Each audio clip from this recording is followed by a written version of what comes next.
Hi aspirants, ఈరోజు video వచ్చేసి Telugu మెథడాలజీలో CCE topic అండి. ఇది చాలా ఇంపార్టెంట్ టాపిక్. అసలు ఈ టాపిక్ పైన బిట్ లేకుండా అసలు క్వశ్చన్ పేపరే ఫ్రేమ్ అవ్వదండి. తప్పకుండా తెలుగు మెథడాలజీలో కావచ్చు, ఈవీఎస్ మెథడాలజీలో కావచ్చు, తప్పకుండా ఏదో ఒక మెథడాలజీలో మనకి దీని నుండి బిట్ అనేది ఫ్రేమ్ అవుతుంది. సో ప్రజెంట్ చెప్పేది తెలుగు మెథడాలజీ కాబట్టి, సో తెలుగు మెథడాలజీలో సిసిఈకి సంబంధించి ఎంత మాత్రం ఇన్ఫర్మేషన్ ఇచ్చాడో ఆ ఇన్ఫర్మేషన్ మొత్తం ఈ వీడియోలో చెప్తాను. సో ఇదే ఇన్ఫర్మేషన్ యాస్టీస్గా మనకు ఈవీఎస్ మెథడాలజీలో కూడా ఇదే ఉంటుంది. బట్ ఏమవుతుంది అంటే ఇంకొంచెం అడిషనల్ పాయింట్స్ అనేవి మనకు అక్కడ యాడ్ అవుతాయి. సో మళ్ళీ నేను ఈవీఎస్ చాప్టర్లో చెప్పేటప్పుడు అంటే ట్రై మెథడ్ చెప్తాను కదా, సో ట్రై మెథడ్ చెప్పేటప్పుడు కంపల్సరీగా అందులో భాగంగా అడిషనల్ ఇన్ఫర్మేషన్ కూడా అక్కడ యాడ్ చేసి చెప్తాను. సో ఇది వచ్చేసి రిక్వెస్టెడ్ వీడియో. అండ్ అదేవిధంగా మన ఛానల్లో నేను డే వైజ్గా డిఎస్సి సిలబస్లో మెన్షన్ చేసిన ప్రతి తెలుగు మెథడాలజీ టాపిక్ని కంటెంట్ బేస్డ్గా మొత్తం అందించానండి. సో ఆ వీడియోస్ మొత్తం మేబీ డే 20 వరకు అనుకుంటా. సో డే 20 వీడియోస్ వరకు మన ఛానల్లో అప్లోడ్ చేశాను. సో ప్లేలిస్ట్లో కూడా యాడ్ చేశాను. ఎవరైనా చూడని వారు ఉంటే చూడండి. తెలుగు మెథడాలజీ పరంగా అసలు బిట్టు మిస్ అవ్వకుండా ప్రతి క్లాస్ అనేది మన ఛానల్లో అప్లోడ్ చేయడం జరిగింది, చూసుకోండి. సో ఈరోజు సిసిఈ తర్వాత ఇంకొక 2 చాప్టర్స్ అనేవి పెండింగ్ ఉన్నాయి తెలుగు మెథడాలజీలో, అవి కూడా కంప్లీట్ చేసేస్తాను. అండ్ వీడియోలోకి వెళ్ళే ముందు వీడియోని చాలామంది చూస్తున్నారు బట్ లైక్స్ మాత్రం ఇవ్వట్లేదు. జస్ట్ ఒక లైక్ చేయండి. మీరు చేసే ఒక్క లైక్ వల్ల నాకేమీ రాదండి. ఏంటంటే మీరు ఒక్క లైక్ చేస్తే ఆ లైక్ వల్ల మన వీడియో అనేది ఇంకొంతమంది ఆస్పిరెంట్స్కి రీచ్ అవ్వడానికి ఛాయిస్ ఉంటుంది. సో మీరు ఎలాగైతే నేర్చుకున్నారో ఎదుటి వాళ్ళు కూడా మన వీడియో నుంచి ఎంతో కొంత నేర్చుకుంటారు అనేదే నా ఇంటెన్షన్. అదేవిధంగా మన ఛానల్ ఇంటెన్షన్ కూడా అదే అండి. సో వీడియో స్టార్ట్ చేస్తే సిసిఈ అంటే ఏంటంటే కంటిన్యూయస్ కాంప్రిహెన్షన్ ఎవాల్యూషన్ అని పిలుస్తారు. సో ఇదైతే అందరికీ తెలుసు కదా, ఇది సిసిఈ యొక్క full form.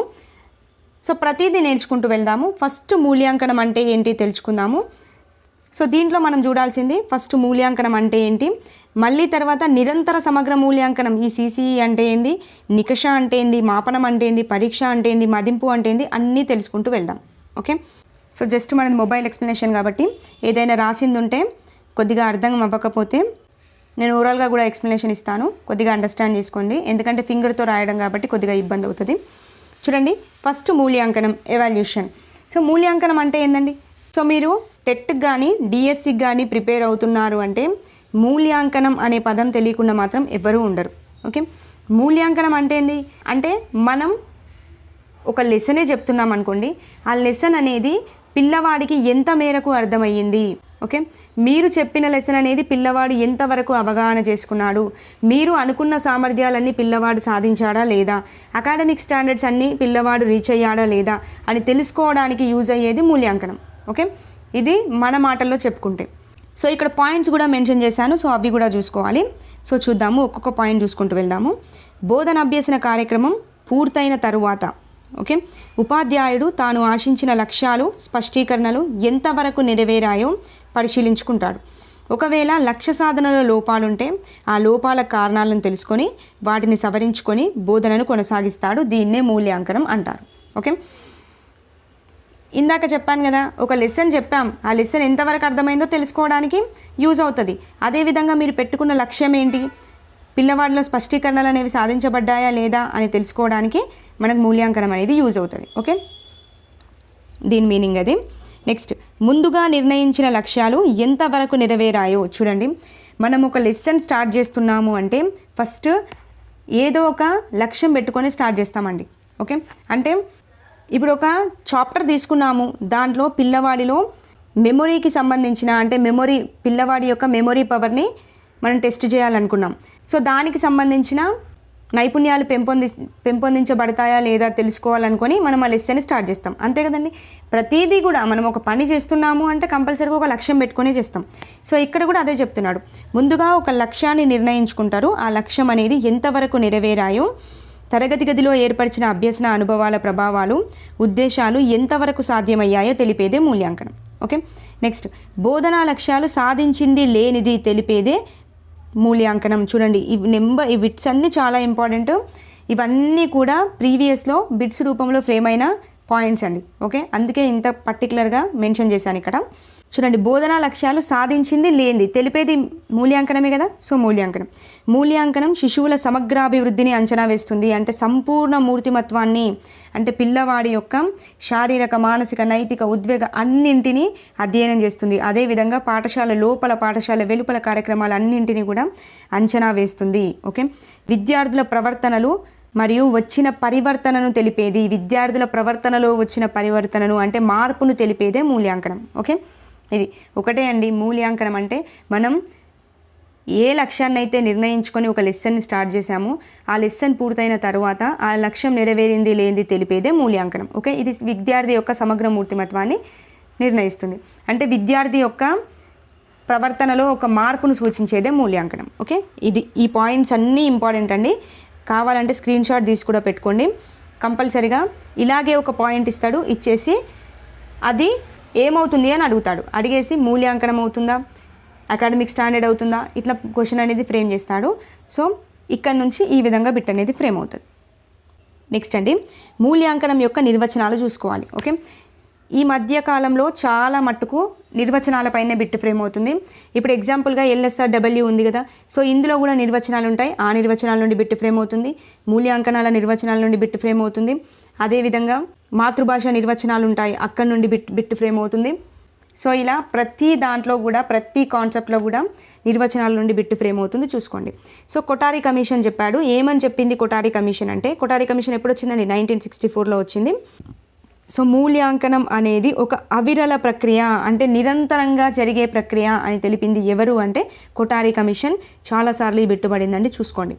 Next Hagen, Thorndike వీళ్ళేం చెప్పారు అంటే, మూల్యాంకనం అంటే ఎంపిక చేసిన లక్షణాల దృష్ట్యా ఒకదాన్ని వర్ణించడం, లేదంటే వర్ణించింది ఎంతవరకు గ్రహించవచ్చునో లేదా ఎంతవరకు తగినదో నిర్ణయించడం. కొన్ని ఎంపిక చేసుకున్న లక్షణాలు ఉంటాయి కదా, ఆ లక్షణాల దృష్ట్యా ఒకదాన్ని వర్ణించాలి, లేదంటే వర్ణించింది ఎంతవరకు గ్రహించవచ్చునో ఎంతవరకు తగినదో నిర్ణయించేదే మూల్యాంకనం అని చెప్పింది Hagen, Thorndike. Okay, next Harvey ఏం చెప్పాడు? మొన్న జరిగిన ఏపీ టెట్లో పడింది ఈ హార్వే గురించి. అభ్యసన కృత్యాలను విశ్లేషించి వాటి ప్రభావం విద్యార్థి సమర్థతను, జవాబుదారీతనాన్ని అభివృద్ధి చేసిందో లేదో అంచనా వేయడమే మూల్యాంకనం. ఓకే, ఇవి ఈ ముగ్గురు కూడా మూల్యాంకనం గురించి చెప్పిన నిర్వచనాలు. సో కంపల్సరీగా బట్టి పట్టైనా సరే గుర్తుపెట్టుకోండి. నెక్స్ట్ మూల్యాంకనం టాపిక్లోకి వెళ్ళే ముందు మనం ఈ కాన్సెప్ట్స్ చూసుకుంటూ వెళ్తాము. ఇందాక మూల్యాంకనం అంటే ఏంటి అనేది నిర్వచనాలు చూసాం కదా. సో ఇప్పుడు అందులో నికష అంటే ఏంటంటే టెస్ట్ అండి. ఓకే, టెస్ట్నే నికష అంటారు. సో చూడండి, ఇప్పుడు మనం స్కూల్లో ఉన్నప్పుడు కూడా ఏం చేస్తుండండి, ఫస్ట్ ఒక లెసన్ చెప్తుండే, ఆ లెసన్ అయిపోగానే స్లిప్ టెస్ట్లు పెడుతుండే. తెలుసు కదండి, స్లిప్ టెస్ట్లు పెడతారు కదా. ఎప్పుడు పెడతారు స్లిప్ టెస్ట్? ఒక లెసన్ అయిపోగానే టీచర్ ఏమని చెప్తుండే, మీకు ఒక 20 minutes టైం ఇస్తున్నాను, ఆ లెసన్ మొత్తం చూసుకోండి, నేను వచ్చి ఆ లెసన్కి సంబంధించి ఎగ్జామ్ అనేది పెడతాను అని చెప్పేసి వెళ్తుండే. ఓకే, దానినే టెస్ట్ అంటామండి. ఓకే, అంటే ఇది స్వల్ప కాల వ్యవధిలో నిర్వహించడానికి అనువైనది. అంతే కదండి, తక్కువ కాలమే ఉంటుంది కదా మనకు. అంటే అప్పుడే లెసన్ పూర్తవుతుంది, అప్పుడే ఎగ్జామ్ అనేది కండక్ట్ చేస్తాడు. సో ఇది స్వల్ప వ్యవధిలో నిర్వహించడానికి అనువైనది.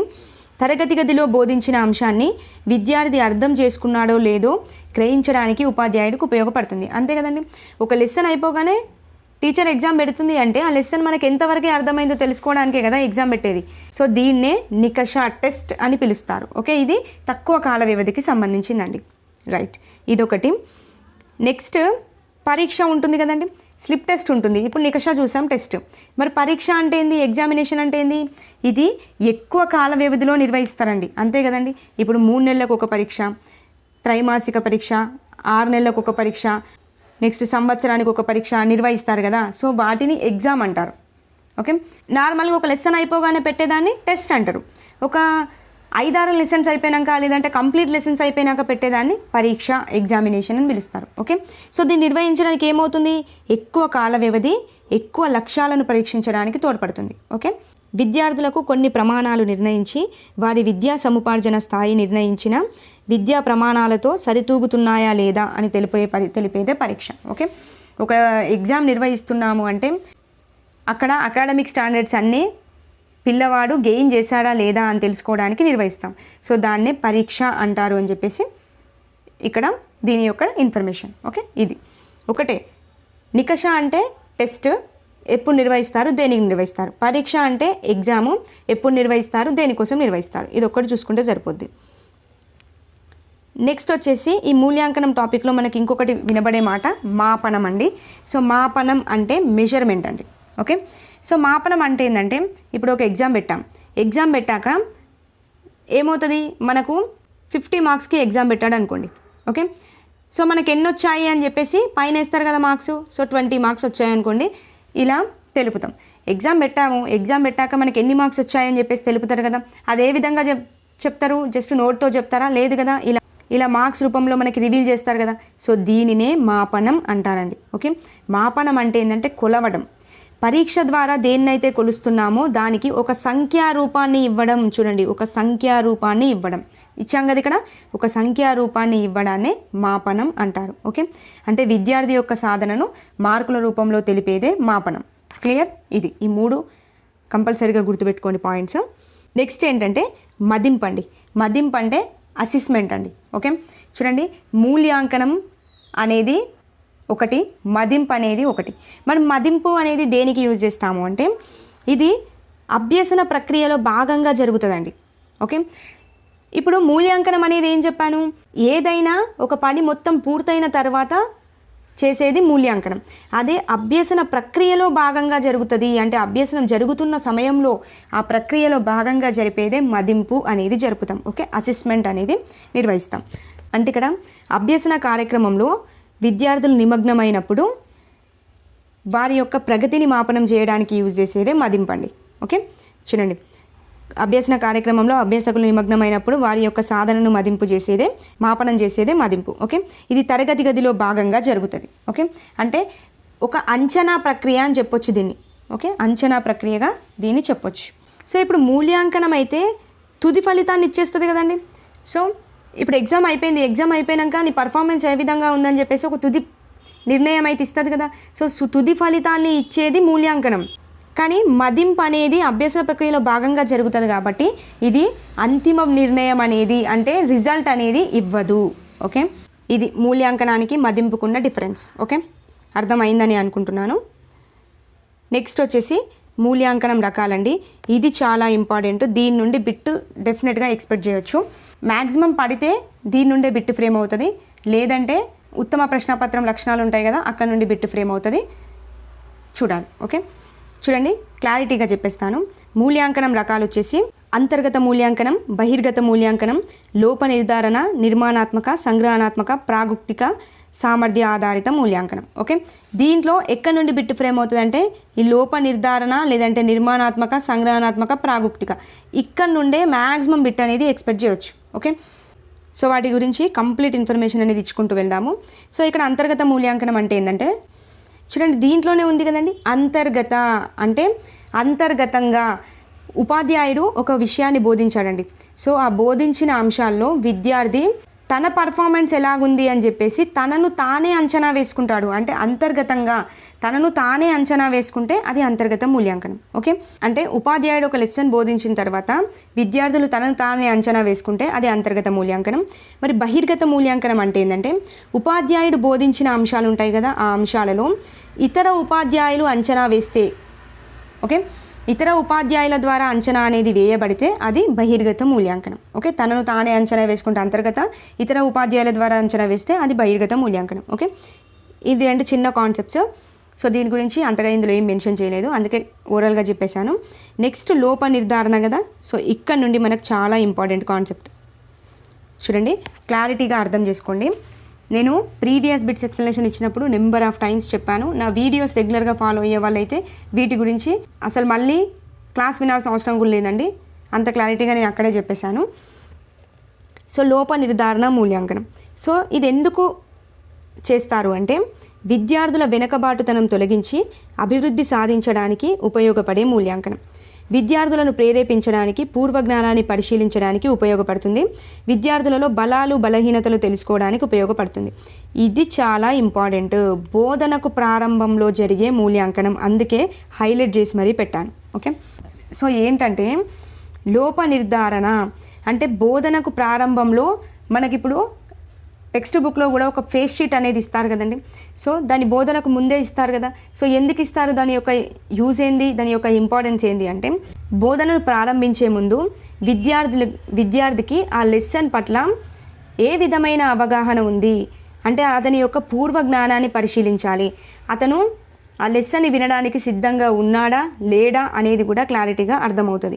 సో ఈ విధంగా విద్యార్థి యొక్క పూర్వజ్ఞానాన్ని పరిశీలించడానికి, అతను వెనుకబడి ఉంటే ఆ వెనుకబాటుతనాన్ని తొలగించడానికి, అతని యొక్క బలాలు బలహీనతలు తెలుసుకోవడానికి ఉపయోగించే మూల్యాంకనమే లోప నిర్ధారణ మూల్యాంకనం. ఇది బోధనకు ప్రారంభంలో జరిగే మూల్యాంకనం.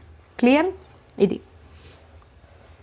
నెక్స్ట్ వచ్చేసి నిర్మాణాత్మక మూల్యాంకనమే కదా నెక్స్ట్ ఉంది మనకి. సో చూద్దాం నిర్మాణాత్మక మూల్యాంకనం. సో దీన్నే ఏమంటారు అంటే ఎఫ్ఏ అంటారండి. ఎఫ్ఏ విన్నారు కదా, ఫార్మేటివ్ అసెస్మెంట్.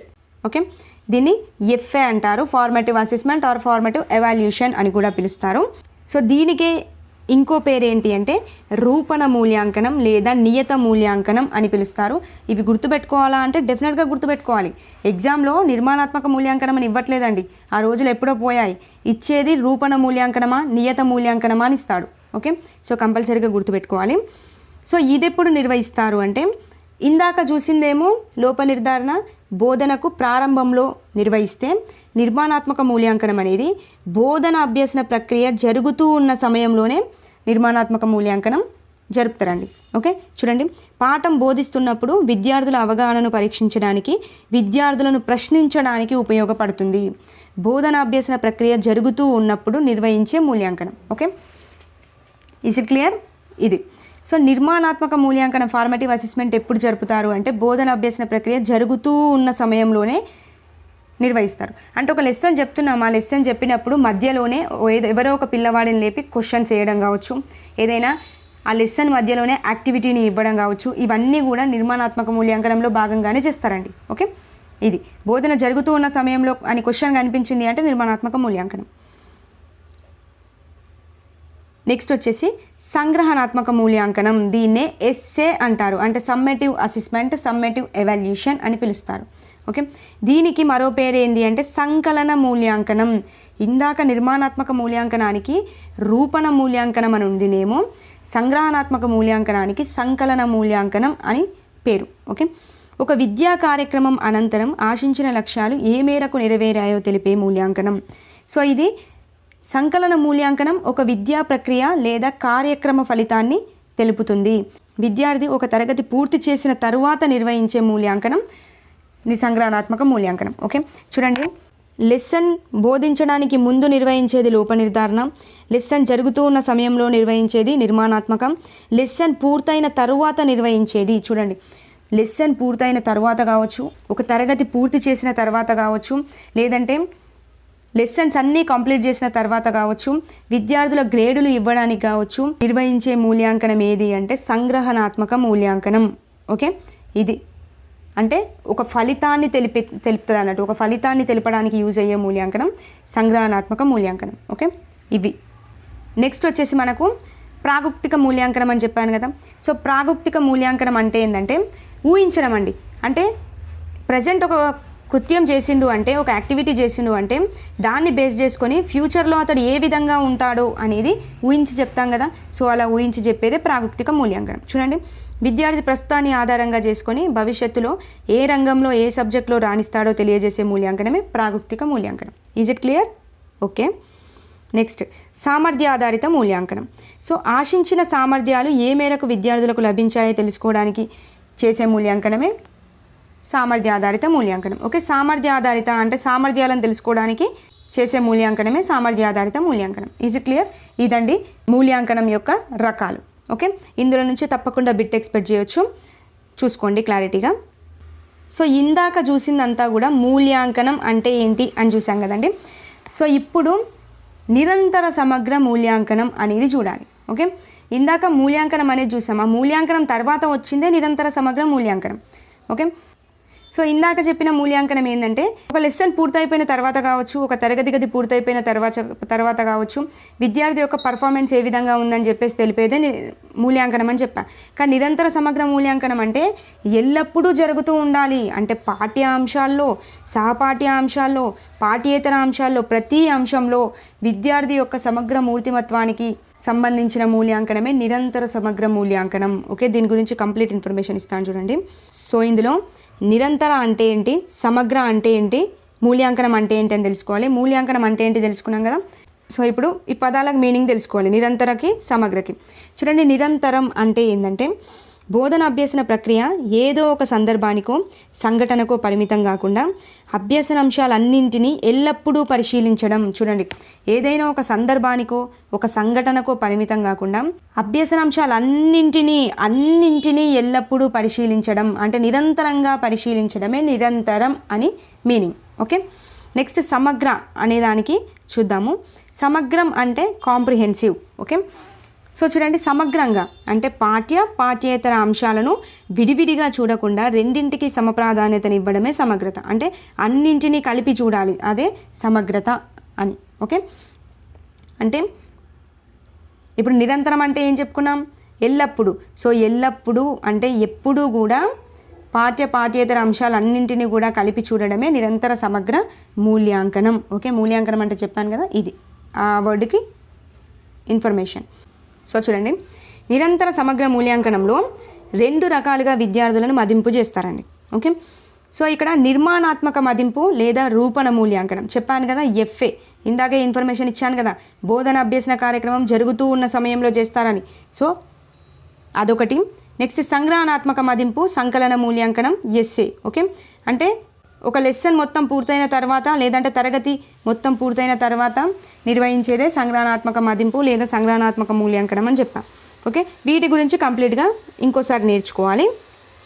సో చూడండి, ఈ నిర్మాణాత్మక మదింపు రూపణ మూల్యాంకనం అంటే ఏంటంటే ఇది ఎఫ్ఏ కదండి. సో ఈ ఎఫ్ఏలు ఎన్ని నిర్వహిస్తారు సంవత్సరానికి? 4 నిర్వహిస్తారు. ఓకే, ఒక విద్యా సంవత్సరంలో నిర్మాణాత్మక మూల్యాంకనం ఎన్నిసార్లు నిర్వహిస్తారు అని చెప్పేసి ప్రీవియస్లో నెంబర్ ఆఫ్ టైమ్స్ పడింది బిట్. ఓకే, ఇంగ్లీష్ మెథడాలజీలో కూడా అడిగాడు ఎన్నిసార్లు. ఎఫ్ఏలు 4 ఉంటాయి, 4 టైమ్స్ నిర్వహిస్తారు. ఓకే, సో దీనికి 50 మార్కులు నిర్వహించి గ్రేడులు కేటాయించాలండి. ఓకే, 50 మార్క్స్కి ఈ ఎఫ్ఏ ఎగ్జామ్ అనేది కండక్ట్ చేస్తారు. సో వీటిని ఉపాధ్యాయులే ప్రశ్నపత్రాలని రెడీ చేయడం కూడా జరుగుతుంది. ఓకే, ఇది ఎఫ్ఏకి సంబంధించి. ఇక్కడ ఈ 2 కాన్సెప్ట్స్ చాలా ఇంపార్టెంట్, చూసుకోండి. అయితే ఈ నిర్మాణాత్మక మూల్యాంకనంలో మనకి సాధనాలు అనేవి ఉంటాయండి. సో దీని నుంచి చాలాసార్లు బిట్ ఫ్రేమ్ అయింది. సో చూడండి, ఈ నిర్మాణాత్మక మూల్యాంకన సాధనాలు వచ్చేసి మనకి 4 ఉంటాయి. సో నేను 4 ఇక్కడ మెన్షన్ చేశాను. సో కొద్దిగా జూమ్ చేసి చూపిస్తాను. సో ఈ 4 నుండి ప్రీవియస్లో చాలాసార్లు బిట్ ఫ్రేమ్ అయింది అండ్ అదేవిధంగా డిఎస్సిలో కూడా దీని నుంచి బిట్ ఫ్రేమ్ అయింది. సో క్లారిటీగా చూసుకోవాలి. సో నేను జూమ్ చేసి ఒక్కొక్కటి చూపిస్తానండి. 4 అంశాలని చెప్పాను కదా.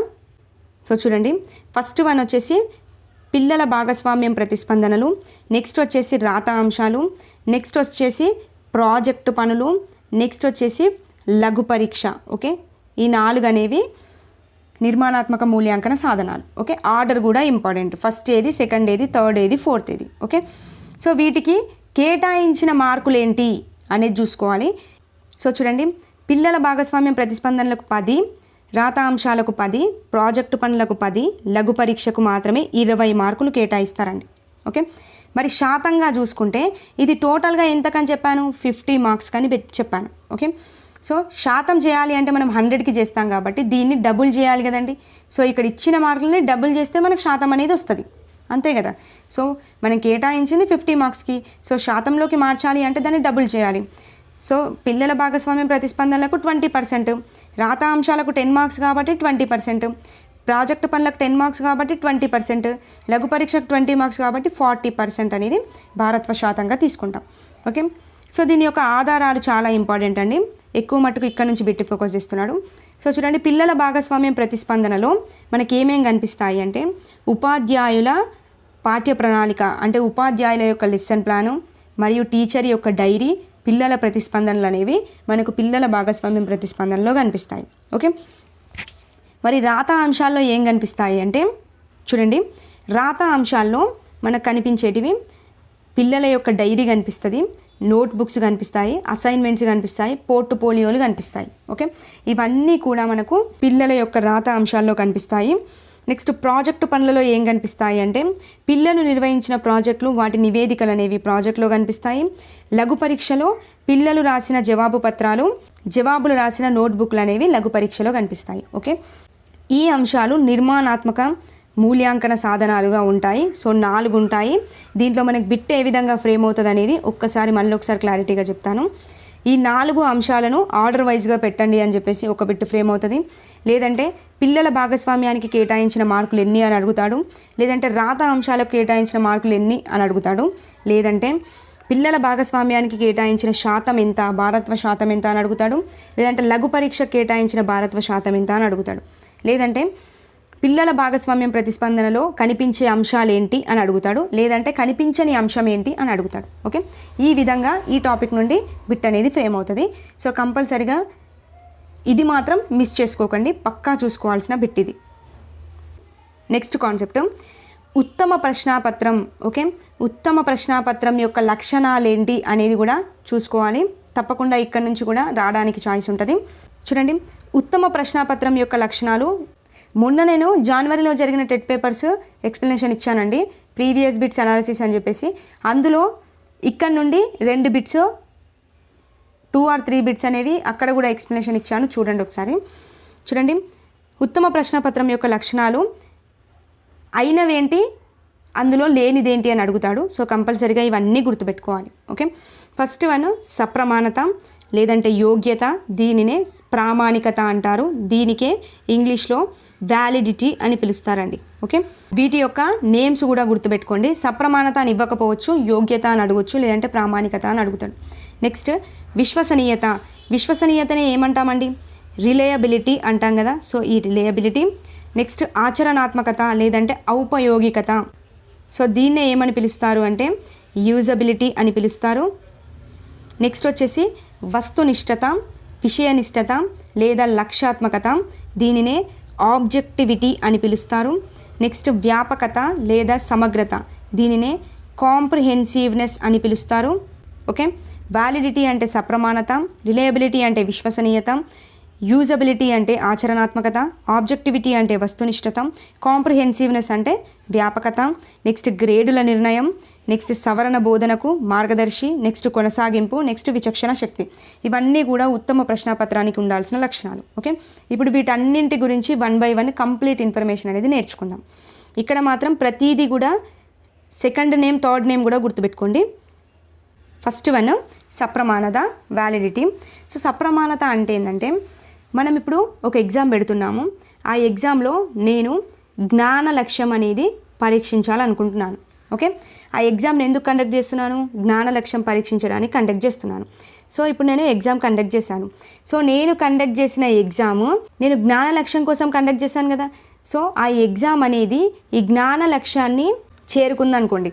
అంటే జ్ఞాన లక్ష్యాన్ని పరీక్షించాలనుకున్నాను. సో జ్ఞానం అనేది పరీక్షించబడింది. సో ఇలా జ్ఞానం అనేది పరీక్షించబడితే నా యొక్క ప్రశ్నపత్రానికి సప్రమాణత ఉంది అని చెప్పేసి చెప్తారు. ఓకే, ఇది అంటే మనం ఒక ఎగ్జామ్ని దేనికోసమైతే పెడుతున్నామో, ఏ లక్ష్యం ఆశించి పెడుతున్నామో ఆ లక్ష్యం అనేది నెరవేరితే ఆ ప్రశ్నపత్రానికి సప్రమాణత ఉంది అంటాం. ఒకవేళ నెరవేరకపోతే దానికి సప్రమాణత లేదు అని అర్థం. ఓకే, చూడండి, ఒక మాపన సాధన వల్ల ఆశించిన లక్ష్యాలు ఎంతవరకు నెరవేరినవో లేదో తెలుసుకోవచ్చు. ఓకే, ఒక పరీక్ష ఏ విషయాన్ని పరీక్షించడానికి ఒక పరీక్ష ఏ విషయాన్ని పరీక్షించడానికి తయారు చేయడం జరిగిందో అది సరిగ్గా ఆ విషయాన్నే పరీక్షించినట్లయితే ఆ పరీక్షకు సప్రమాణత ఉంది అని చెప్పొచ్చు. ఓకే, ఇది సప్రమాణత అంటే ఏ లక్ష్యం కోసం పెడుతున్నామో ఎగ్జామ్ ఆ లక్ష్యం నెరవేరితే దానికి సప్రమాణత ఉంది అని అర్థం. క్లియర్? విశ్వసనీయత అంటే ఏంటంటే నిలకడ అని అర్థం అండి. అంటే ఇది విద్యార్థికి సంబంధించిందై ఉంటుందండి. అంటే విద్యార్థి ఒక ప్రశ్నపత్రాన్ని ఎన్నిసార్లు రాసినా ఒకే విధమైన మార్కులు రావడం అన్నట్టు. ఓకే, ఒక పరీక్షను విద్యార్థులు ఎన్నిసార్లు రాసినా ఒకే విధమైన మార్కులు రావడం. చూడండి, ఒక పరీక్షను ఎన్నిసార్లు విద్యార్థులకు నిర్వహించినా ఒకే ఫలితాలు వస్తే ఆ ప్రశ్నపత్రానికి విశ్వసనీయత ఉంది అని చెప్పాలి. ఓకే, ఒక ఎగ్జామ్ని ఎన్నిసార్లు విద్యార్థి కండక్ట్ చేసినా అదే విధమైన మార్కులు వస్తే దానికి విశ్వసనీయత ఉంది అని చెప్తాం. నెక్స్ట్ వచ్చేసి ఆచరణాత్మకత. చూడండి, అంటే నిర్ణీత కాల పరిమితిలో పరీక్ష పూర్తయ్యే విధంగా ఉండాలి. ఓకే, మనం ఏ సమయంకి ఎగ్జామ్ కంప్లీట్ కావాలి అనుకుంటే ఆ సమయానికి కంపల్సరీగా కంప్లీట్ అవ్వాలి.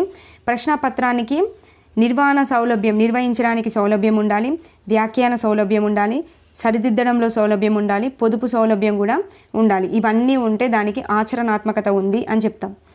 నెక్స్ట్ వచ్చేసి వస్తునిష్టత. వస్తునిష్టత అనేది చాలా ఇంపార్టెంట్. ఇందాక విశ్వసనీయత అంటే ఏం చెప్పాను?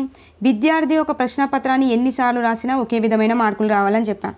సో ఇక్కడ ఏంది అంటే ఒక విద్యార్థి రాసిన ప్రశ్నపత్రాన్ని ఎంతమంది ఉపాధ్యాయులు దిద్దినా, ఓకే, ఎంతమంది ఉపాధ్యాయులు దిద్దినా మార్కుల్లో వ్యత్యాసం అనేది ఉండకూడదు. సో అలా ఉంటే దానికి వస్తునిష్టత ఉంది అని చెప్తాం. చూడండి, ఒక సమాధాన పత్రాన్ని ఒకరికంటే ఎక్కువ మంది ఉపాధ్యాయులు దిద్దినప్పుడు మార్కుల పరంగా పెద్దగా వ్యత్యాసం లేకపోతే ఆ ప్రశ్నపత్రానికి లక్షణం ఉన్నట్టు. ఓకే, ఎన్నిసార్లు ఎంతమంది ఉపాధ్యాయులు ఒక ప్రశ్నపత్రాన్ని దిద్దినా ఒకే విధమైన మార్కులు రావాలి. ఓకే, ఇది.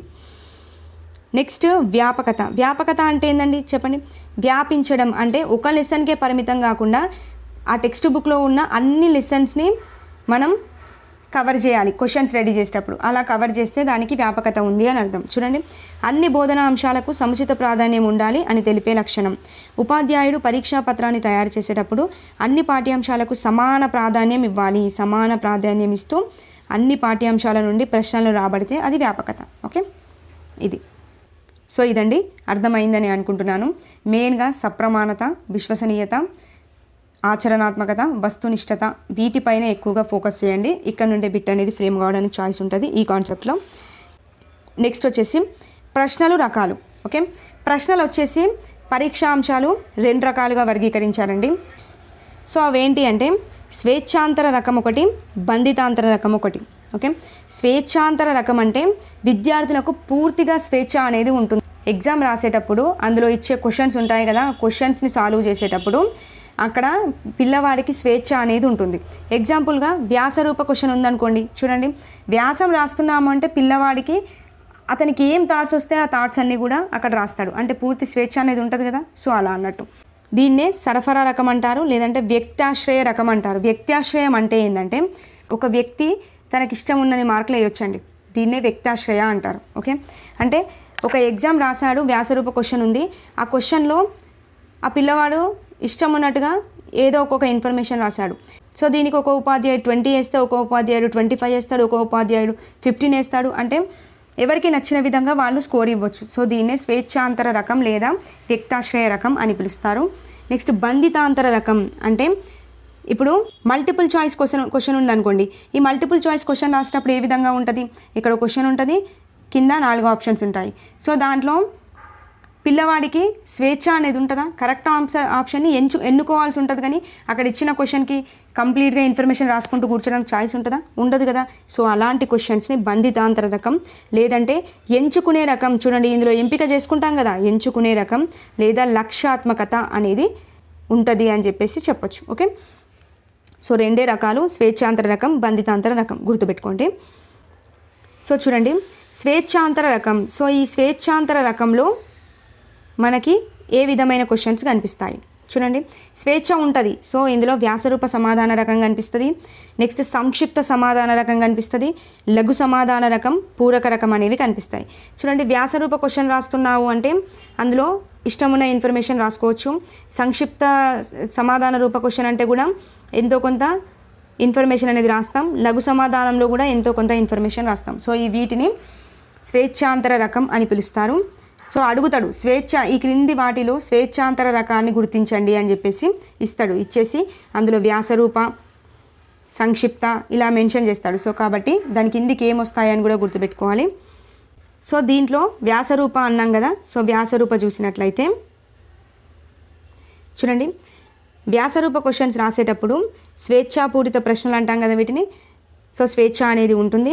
విద్యార్థుల భాషా వినియోగ సామర్థ్యం, భావ ప్రకటన శక్తులు ఈ ప్రశ్నల వల్ల తెలుస్తాయి. కరెక్టే కదండి. విద్యార్థులు వారి యొక్క భాషను కంప్లీట్గా యూజ్ చేస్తారు. వాని యొక్క భావాలు అనేటివి అతను రాసిన క్వశ్చన్కి ఆన్సర్లో మనకు కనబడతాయి. సో ఆ ప్రశ్నల వల్ల తెలుస్తాయి.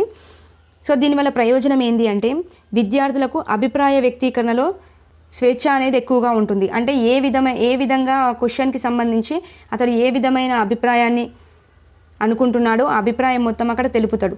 సో అక్కడ స్వేచ్ఛ అనేది ఎక్కువగా ఉంటుంది. సృజనాత్మకత, రచనా శక్తులు అనేవి తెలుసుకోవచ్చు. సమస్య పరిష్కారాలు, విశ్లేషణలకు డెఫినెట్గా తావుంటుంది. వీటిని తయారు చేయడం చాలా తేలిక, అంతే కదండి. ఒక లెసన్ మొత్తం ఉంది, ఆ లెసన్ని కంప్లీట్గా మీకు అర్థమైంది రాయండి అని చెప్పేసి కూడా క్వశ్చన్ ఇవ్వచ్చు. సో వీటిని తయారు చేయడం చాలా తేలిక. ఇవి జనరల్గా థింక్ చేసి కూడా పెట్టొచ్చు అనుకోండి, అందుకే నార్మల్గా చెప్పుకుంటూ వెళ్తున్నాను. నెక్స్ట్ పరిమితులు ఏంటి అంటే ఇవి అడ్వాంటేజెస్ కదా. సో డిసడ్వాంటేజెస్ ఏంటి అంటే మార్కులు వేయడంలో విశ్వసనీయత ఉండదు. మరి ఇక్కడ విశ్వసనీయత ఉండదు అంటున్నాడు. విశ్వసనీయత అంటే ఏమని చెప్పాను, ఒక విద్యార్థి ఒక ఎగ్జామ్ని ఎన్నిసార్లు రాసినా అదే విధమైన మార్కులు రావాలి. బట్ ఇక్కడ స్వేచ్ఛాపూరిత ప్రశ్నల్లో వ్యాసరూప క్వశ్చన్ రాసినప్పుడు ఒకసారి ఒక విధంగా రాస్తావు ఎగ్జామ్, ఒకసారి ఒక విధంగా రాస్తావు, ఒకసారి ఒక విధంగా రాస్తావు. సో ఇలా రాసినప్పుడు దానికి విశ్వసనీయత అనేది ఉంటుందా? ఉండదు కదా. సో మార్కులు వేయడంలో విశ్వసనీయత డెఫినెట్గా ఉండదు. నెక్స్ట్ కంఠస్థం చేసి రాసే యాంత్రికమైన పద్ధతిని పాటించవచ్చు. ఎస్, ఒక డిసడ్వాంటేజే కదండి. కంపల్సరీగా ఒక ఎస్సే ఉంది అంటే దానికి మొత్తం పట్టి రాస్తాడు, లేదంటే దిద్దడానికి ఎక్కువ సమయం పడుతుంది. దీని ద్వారా అన్ని పాఠ్యాంశాలను పరీక్షించలేము. Yes, exactly correct. ఓకే, ఇది వ్యాసరూప క్వశ్చన్కి సంబంధించి. సో దాంట్లో ఇంకా సంక్షిప్త సమాధానం అని చెప్పాను కదా. సో అది కూడా యాస్టీస్గా అదే విధంగా ఉంటుందండి, కాకపోతే 2-3 వాక్యాలు రాసే విధంగా ఉంటుంది. లఘు సమాధానం కూడా ఒక వాక్యంలో రాసే విధంగా ఉంటుంది. సో దాని గురించి పెద్దగా మనకి ఏం అవసరం లేదండి, జనరల్గా థింక్ చేసి పెట్టవచ్చు ఇన్ కేస్ క్వశ్చన్ వస్తే. నెక్స్ట్ వచ్చేసి లక్ష్యాత్మక ప్రశ్నలు అని చెప్పాను కదా. సో వీటినే బంధితాంతర రకం అని చెప్పాను కదా. సో వాటి గురించి తెలుసుకుందాం ఇప్పుడు. చూడండి, లక్ష్యాత్మక ప్రశ్నలు. విద్యార్థి తన భావాలను, అభిప్రాయాలను స్వేచ్ఛగా ప్రకటించే అవకాశం ఉండదు, అంతే కదండి. స్వేచ్ఛాంతర రకంలో అయితే వ్యాసం రాస్తున్నామంటే స్వేచ్ఛగా ప్రకటిస్తాడు. కానీ లక్ష్యాత్మక రకంలో ఇప్పుడు ఎగ్జాంపుల్గా మల్టిపుల్ చాయిస్ క్వశ్చన్ ఉంది, లేదంటే ఖాళీలు ఉన్నాయి. సో దాంట్లో మనం స్వేచ్ఛగా అభిప్రాయాలని ప్రకటించలేం కదా, ప్రకటించలేము. నెక్స్ట్ మరి వీటి వల్ల ప్రయోజనం ఏంటి అని చూసినట్లయితే ఎక్కువ ప్రశ్నల ద్వారా ఎక్కువ పాఠ్యాంశాలను పరీక్షించవచ్చు. ఎస్, ఒక్క లెసన్లో ఇప్పుడు మనమే చూడండి, ఒక్క లెసన్లో ఎన్ని బిట్స్, నెంబర్ ఆఫ్ బిట్స్ అనేవి రెడీ చేసుకుంటాం. అదే వ్యాసరూప క్వశ్చన్ రెడీ చేయాలంటే ఈజీగా 2 ముక్కల్లో రెడీ చేయొచ్చు. ఓకే, సో వీటి ద్వారా ఎక్కువ పాఠ్యాంశాలను పరీక్షించవచ్చు, తక్కువ సమయంలో దిద్దవచ్చు. ఎస్, ఎగ్జాక్ట్లీ కరెక్టే కదండి.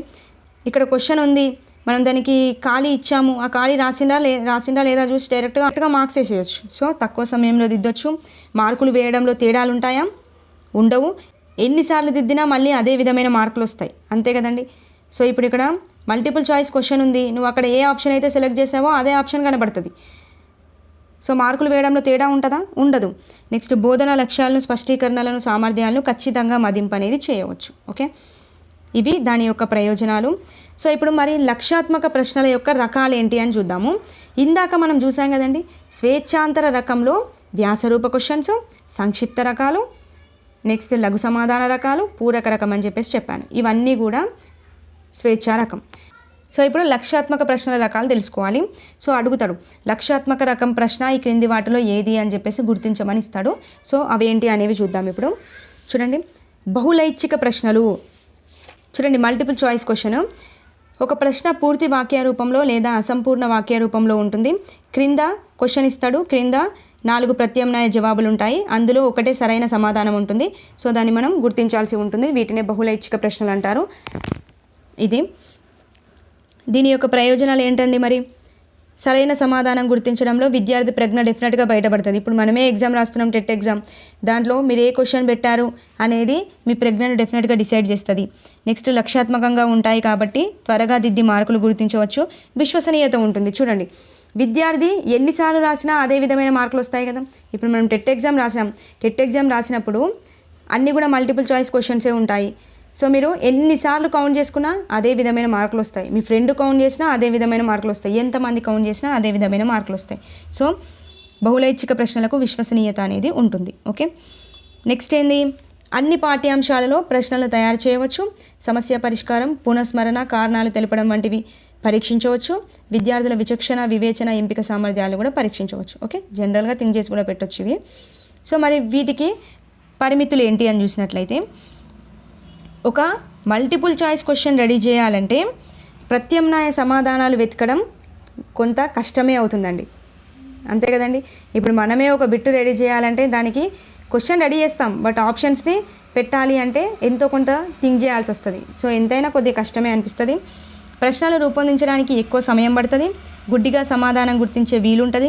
ఊహించి జవాబులు ఎంపిక చేసే అవకాశం కొంత మేరకు ఉంటుంది. ఓకే, ఇది బహుళైచ్ఛిక ప్రశ్నల యొక్క పరిమితులు. నెక్స్ట్, ఖాళీలను పూరించడం కూడా లక్ష్యాత్మక ప్రశ్నలే. సో చూడండి, ఒక వాక్యం ఇస్తూ దానిలో ప్రధాన అంశం తెలిపే పదాల స్థానంలో ఖాళీలు ఇస్తారు. ఫస్ట్ ఒక వాక్యం ప్రారంభించడం అంటే ముందే ఖాళీని ప్రారంభించరాదు. ఒక వాక్యంలో కేవలం ఒకే ఒక ఖాళీ అనేది ఉండాలి. వాక్యం అనేది క్లిష్టంగా కష్టతరంగా ఉండరాదు. ప్రశ్నలు పునఃస్మరణకు తగినట్టుగా ఉండాలి, అంటే మనకు రివిజన్ అయ్యే విధంగా క్వశ్చన్ అనేది ఉండాలి. ప్రశ్నలు క్లుప్తంగా సూటిగా సరళంగా ఉండాలి. పాఠ్యాంశంలోని వాక్యాలని యథాతథంగా ఇవ్వడానికి వీల్లేదు. ఓకే, ఇది ఖాళీలకు సంబంధించిన ఇన్ఫర్మేషను. నెక్స్ట్ వచ్చేసి జతపరిచే ప్రశ్నలు అండి. తెలుసు కదండి జతపరిచే ప్రశ్నలు, దాని గురించి పెద్దగా ఇన్ఫర్మేషన్ రాయాల్సిన అవసరం ఏముందండి చెప్పండి. ఇలా కొన్ని ఇస్తాడు, ఇక్కడ సైడు కొన్ని బొమ్మలు ఇచ్చాడు అనుకోండి, ఇక్కడ సైడ్ వాటికి సంబంధించిన నేమ్స్ ఇస్తాడు, ఇలా జతపరచాల్సి ఉంటుంది. సో అందుకే దీని గురించి ఎక్కువగా మెన్షన్ చేయలేదు. నెక్స్ట్ చూసుకోవాల్సింది మెయిన్ కాన్సెప్ట్, ఇది వర్గీకరణ ప్రశ్నలు. ఓకే, సో ఇక్కడ వర్గీకరణ ప్రశ్నలు ఉంటాయి.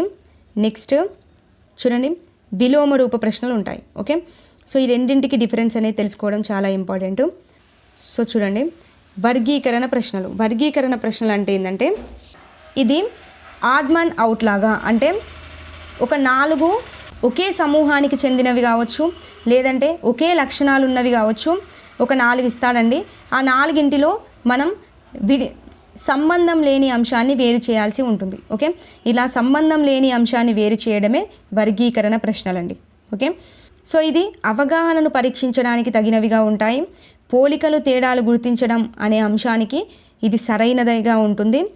ఈ ప్రశ్నల్లో వివేచన, కార్యకారణ సంబంధం, శాస్త్రీయ హేతుబద్ధ నిర్ణయం అనేది ఇమిడి ఉంటాయి.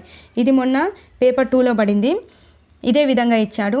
ఈ రకమైన ప్రశ్నలలో వివేచన, కార్యకారణ సంబంధం, శాస్త్రీయ హేతుబద్ధత అనేది ఇమిడి ఉండే ప్రశ్న ఏది అని అడిగాడు. వర్గీకరణ ప్రశ్న. ఓకే, అంటే సంబంధం లేని అంశాన్ని వేరు చేయాల్సి ఉంటుంది. పోలికలు తేడాలు గుర్తించడానికి ఈ ప్రశ్న అనేది ఉపయోగపడుతుంది. ఓకే, ఇది వర్గీకరణ ప్రశ్న యొక్క ఇన్ఫర్మేషన్. నెక్స్ట్, దోష సవరణ ప్రశ్నలు. అంటే ఒక క్వశ్చన్ ఇచ్చాడు, అంటే ఇప్పుడు నేను రేపు అన్నం తిన్నాను, ఇది కరెక్ట్ వాక్యమా? కాదు కదా. నేను రేపు అన్నం తింటాను అనేది కరెక్ట్ వాక్యం. సో ఇలా దోషాలను సవరణ చేసే ప్రశ్నలు ఉంటాయి. విరామ చిహ్నాలు అంటే కామా, పులి స్టాప్, వీటిని ఏ విధంగా యూజ్ చేయాలి అనే క్వశ్చన్, తప్పు ఒప్పు గుర్తించే ప్రశ్నలు కావచ్చు. ఇవన్నీ కూడా లక్షాత్మక ప్రశ్నలు అండి. చూడండి, జస్ట్ వీటి గురించి ఇన్ఫర్మేషన్ అవసరం లేదు, అవి కూడా ఉంటాయి అని చెప్పడానికి పెట్టాను. నెక్స్ట్, విలోమ రూప ప్రశ్న అంటే ఏంటంటే, ప్రజెంట్ పోటీ పరీక్షల్లో ఎక్కువగా ఉపయోగిస్తున్నారు ఈ విలోమ రూప ప్రశ్నలను. ప్రశ్నకు ఇవ్వబడిన 4 సమాధానాల్లో 3 మాత్రమే సరైనవి ఉంటాయి, 1 సరికానిది ఉంటుంది. విద్యార్థి దాన్ని గుర్తించాల్సి ఉంటుంది. ఓకే, మనం ఇందాక చూసిన వర్గీకరణ ప్రశ్నల్లో కూడా సరైనవి 4 ఉంటాయి, అందులో 1 సరికానిది ఉంటుంది, గుర్తించాలి. ఓకే, ఇక్కడ కూడా అంతే అండి, 4 సరైనవి ఉంటాయి, అందులో 1 సరికానిది గుర్తించాలి. బట్ వీటిని ఎక్కువగా ఉపయోగిస్తారంటే, అర్థాలను ఇచ్చినప్పుడు అర్థాలు ఇస్తాడు, ఆ అర్థాలకు సంబంధించిన క్వశ్చన్ వచ్చింది అంటే, ఇప్పుడు బంగారం అనే పదానికి ఇలా ఇస్తాడు క్వశ్చన్, బంగారం అనే పదానికి క్రింది వాటిలో అర్థం కానిదేది అని ఇస్తాడు. సో 3 అర్థమైనవి ఇస్తాడు, 1 కానిది ఇస్తాడు. సో మనం దాన్ని గుర్తిస్తాం. సో ఇలా అర్థాలకు సంబంధించినవి, నానార్థాలకు సంబంధించినవి, పర్యాయ పదాలకు సంబంధించినవి మొదలగు వాటిని పరీక్షించడానికి ఉపయోగపడేవే విలోమ రూప ప్రశ్నలు. ఓకే, ఇది విలోమ రూప ప్రశ్నలు అంటే. అండ్ అదేవిధంగా రచనలు ఉంటాయి కదా, కవులు రచనలు, వాటికి సంబంధించినవి కూడా విలోమ రూప ప్రశ్నల కిందకే వస్తాయి. నెక్స్ట్ వచ్చేసి సహసంబంధ ప్రశ్న అంటే ఇక్కడ ఇచ్చిన క్వశ్చన్కి ఇక్కడ ఇచ్చిన ఆన్సర్కి సంబంధం అనేది ఉంటుంది. ఓకే, ఇచ్చిన పదానికి వాక్యానికి సంబంధం గుర్తించి అటువంటి సంబంధాలున్న అంశాలను పదాలను రాయాల్సి ఉంటుంది. ఇప్పుడు చూడండి, వరి అనేది బియ్యం అని ఇచ్చాడు. సో వరి నుండి బియ్యం అనేది వస్తుంది కదా, సో అలా అన్నట్టు. ఓకే, అంటే ఒక క్వశ్చన్ ఇచ్చాడు అంటే దానికి ప్రత్యామ్నాయంగా సంబంధం ఉండే సమాధానం అనేది ఇస్తాడు. ఇలాంటి ప్రశ్నలు ఇస్తే అవి సహసంబంధ ప్రశ్నలు. ఓకే, ఇదండి ప్రశ్నల రకాలు. సో ఇదండి టోటల్గా కంప్లీట్ ఇన్ఫర్మేషను మూల్యాంకనం గురించి. సో ఎగ్జామ్కి వెళ్ళే ముందు జస్ట్ ఒక్క వీడియో చూసుకొని వెళ్ళండి. డెఫినెట్గా చెప్తున్నాను, ఈ వీడియోని దాటైతే బిట్ అనేది ఫ్రేమ్ అవ్వదు. ఫ్రేమ్ అవ్వడానికి కూడా చాయిస్ ఉండదు. సో వీడియో మీకు యూస్ఫుల్గా అనిపిస్తే తప్పకుండా లైక్ చేయండి. అండ్ కాన్సెప్ట్ మొత్తం అర్థమైందని అనుకుంటున్నాను. మీకు అర్థమైతే కనుక ఒక్క లైక్ ఇవ్వండి. ఐఎమ్ హ్యాపీ ఫర్ దట్ అండి. నెక్స్ట్ వీడియోలో మళ్ళీ కలుద్దాం. థ్యాంక్ యూ అండి. Thank you for watching.